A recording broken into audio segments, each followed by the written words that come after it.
Well, we talked about abortion.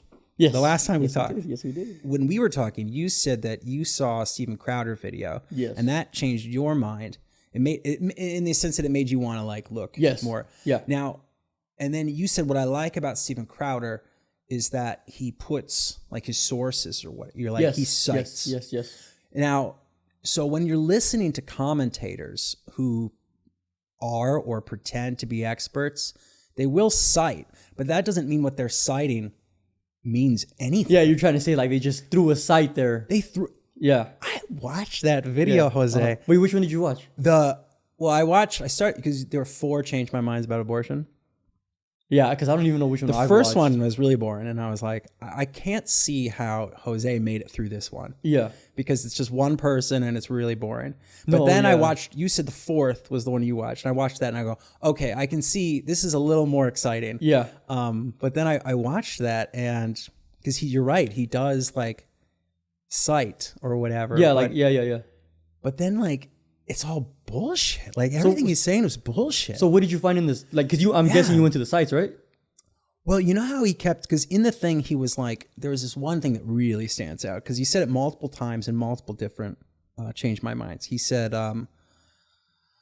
he was saying that like we went to an abortion clinic where we met someone 34 weeks or 32 or 37. He changes it a couple of times. That was 32, whatever, got an abortion, no questions asked, right? And you should watch that video. We posted that video. You should watch it. Like he's always saying, you should watch it. It would really open your eyes, right?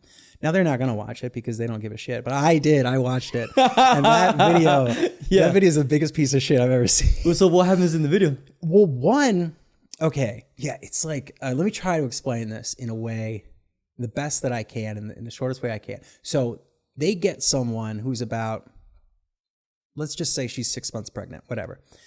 She's the spy. They rig her with a camera. She goes into the abortion clinic, right? To have a consultation, right? And you never see the consultation. So when he says like no questions asked, you never once seen a doctor.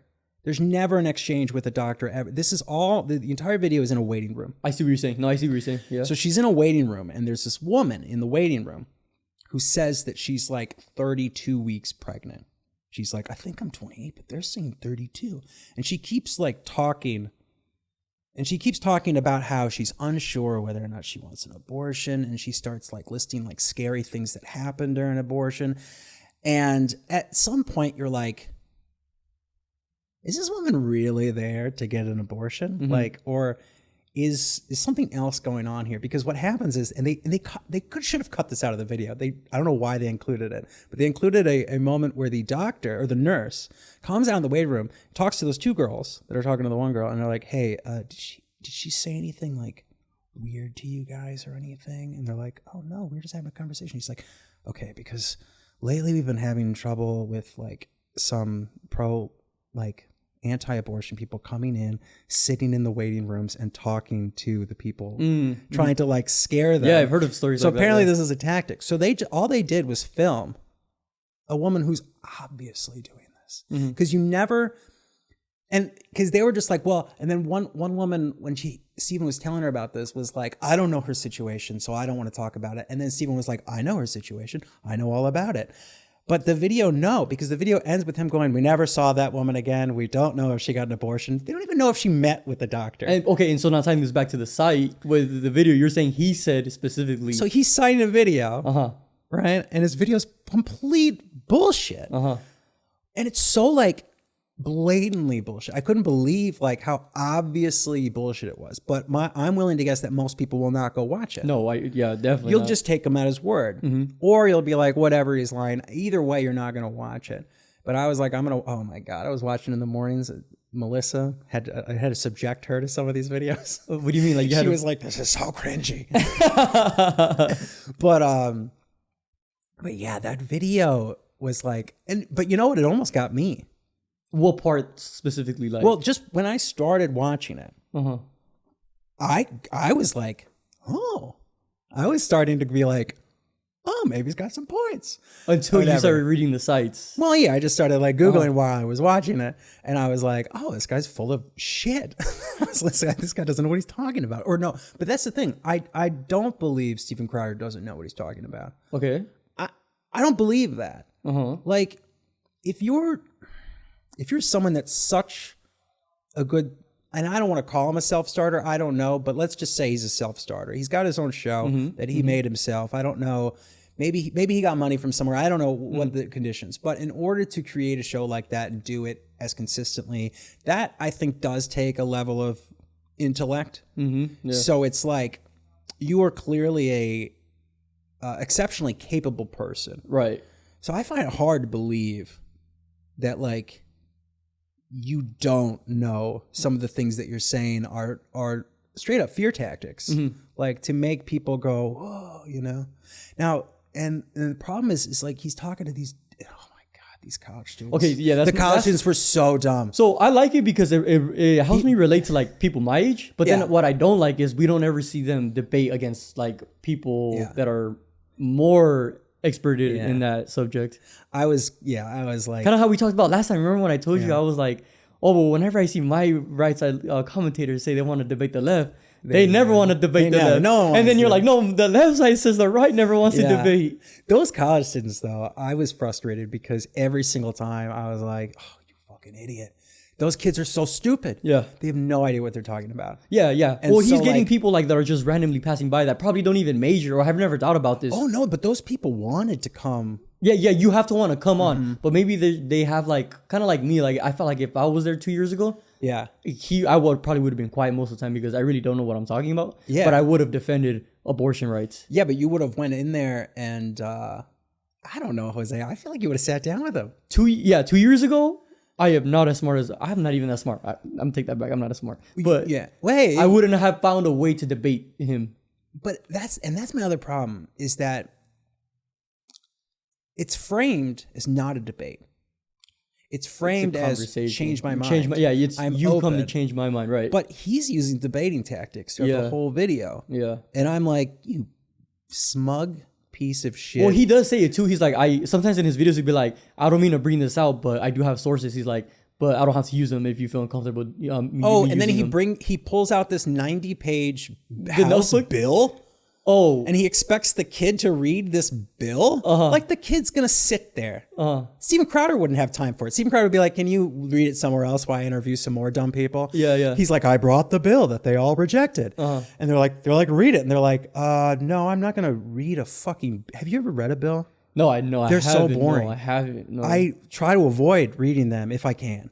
If I can. Like, I will avoid it. But if I'm confused by how people are like summing up a bill, sometimes I'll go to the bill. The hard part for me when reading, like, I've never read a bill, but like, let's take the Constitution. It's just the wordings of the way they talk, and I'm just like, yeah, it's hard. That's why it's better to get people's interpretation. But then that's a slippery slope. Yep. But those kids are dumbasses. Yep. And it was driving me crazy because they would have losing arguments immediately. Yeah.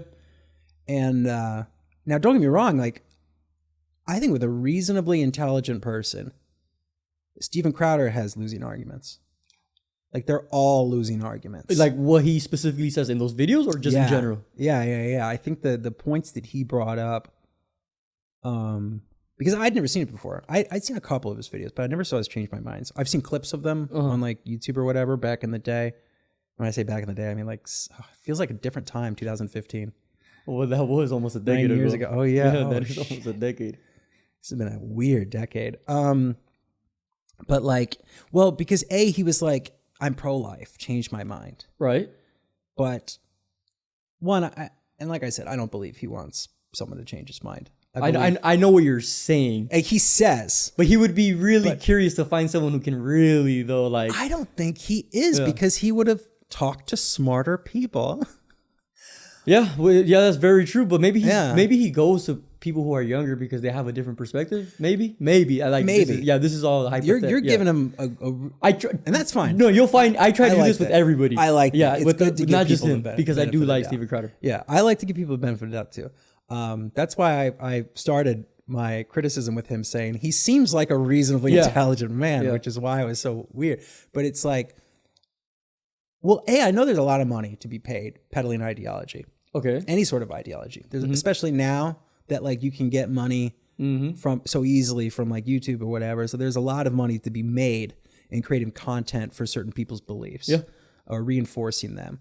But like, so the idea of him being pro-life was so.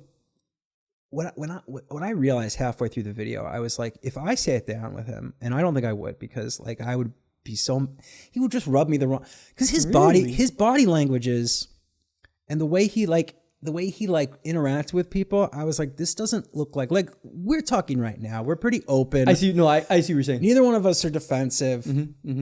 But he did like all these micro movements that like made me feel like, that you're trying to get like, you're being a provocateur. Like you feel like you're doing that. And I go, okay, but so it occurred to me that they're having the wrong debate.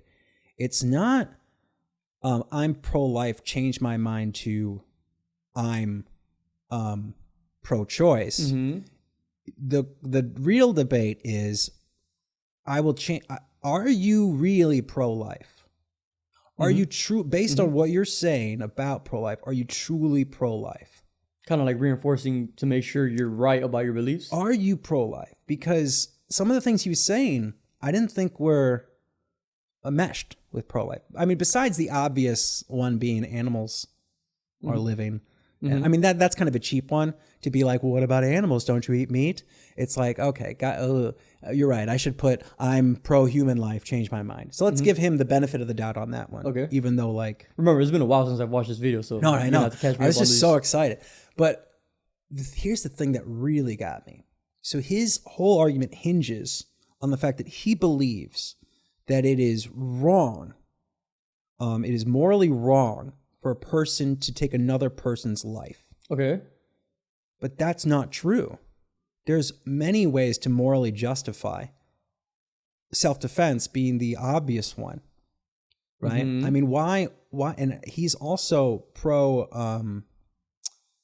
or he's anti-gun reform. So he hosts his show with a gun because he has the right to protect himself, right? What's he gonna do with that gun if someone breaks into his house? He's gonna shoot him. He's gonna kill him.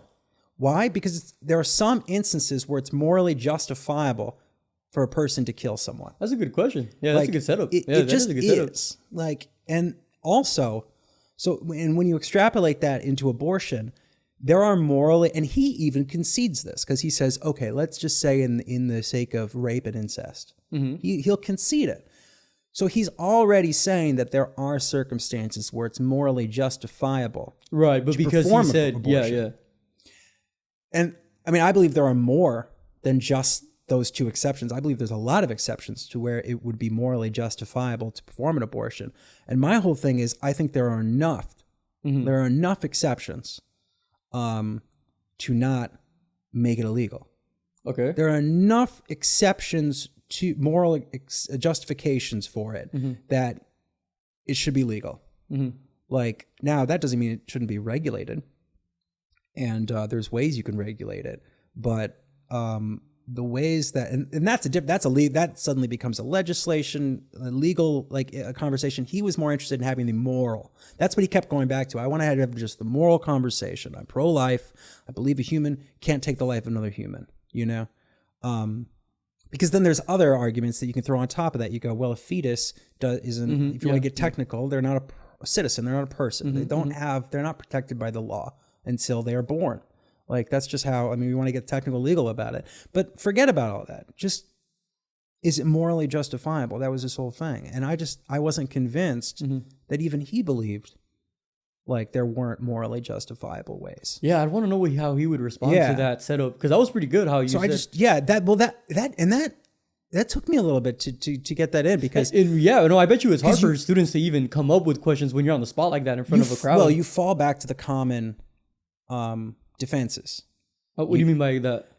I'm not going to tell a woman what to do with her body. I see. All the common defenses that you have. You fall when you're having a conversation about this. You'll fall back on them, and there are some. And we can have that conversation, but that wasn't the conversation that Steven Crowder was having. And so everyone was debating in a way, in a legal way, you know, or a women's rights kind of way. But he kept going back to the moral thing. Yeah. And no one went to him there. In fact, like, they were afraid to even say that life begins at conception. Because he's right about that. Life begins, he was right about the DNA strands. He's right about all that stuff. And most biologists will tell you that. Most biologists will tell you that life begins at conception. So what, though? Like, so what? Like, you even admitted yourself, the baby can't feel anything until at the very earliest 24 weeks, you know? And so it's like, because your thing is the suffering, because then you'll go back on the suffering. Well, there is no suffering at a certain point. And then at a certain point, you do have to figure out, well, which suffering takes precedent? The mother or the baby that's going to die? The baby's going to be a stillbirth. The baby that's going to be born with organs like outside of its body, with a head that's caved in. Like, you can't just put that person's, like, that fetus's life, and he kept trying to trip people up because they kept calling them babies, and he go, aha, so you do think it's a baby. He was just using these straw mans, and I was like, these fucking college kids are so dumb. And they couldn't, and I was like, agree with him. Start the conversation by agreeing with him, because what he's saying is true. That is true. Yeah. But then after all that, I don't think anything he's saying is true anymore. Yeah, but like I said, I think the videos I've seen, I don't think these students have really ever thought about these conversations. Well, they go back on what they've heard, what they've been taught. You know, they have, and really, like you say, you're just starting out your political journey. Yeah, for me though, I like bringing it up, even though I could be wrong. I still like talking about it, even though I can be proven wrong. Yeah, because I feel like there's always gonna be tables turning for me. It's always going to be changing. And kind of how you were saying, like, these are losing arguments. Are there ever winning arguments? Because if that were true, why are there two sides? Yeah, it's like, do you ever win an argument? Yeah. I think the thing is, it's all about perception of who's watching the argument. And then perception changes often. And I'm not just talking like per person, but individually by time. Because me 5 years ago is not me 5 now, and my perception changed a lot. It's always changing. And it's always changing. Yeah, and it's like it's like one of those things where it's weird. It's like an argument or a debate is supposed to be a search for truth. And at least that was my philosophical understanding of it. It was supposed to be a search for truth. Now, I don't know if that's the real definition of what it is. I've never thought about it. Yeah. That's what I have thought it was for a while. But when people actually do engage in argument or debate, it suddenly becomes about winning. Yeah. And you're right. How do you win an argument? Well, there's a couple different ways. One, the perception, which is always changing. The perception of the audience who's viewing the argument, right? If they're on someone else's side by the end of it, oh, they won. Doesn't mean what they said was true. It just means they were more charismatic, more convincing, more persuasive. Another way, if you're just two people arguing by themselves, no audience. Yeah, no audience. If I trip you the fuck up, like if I get you to go,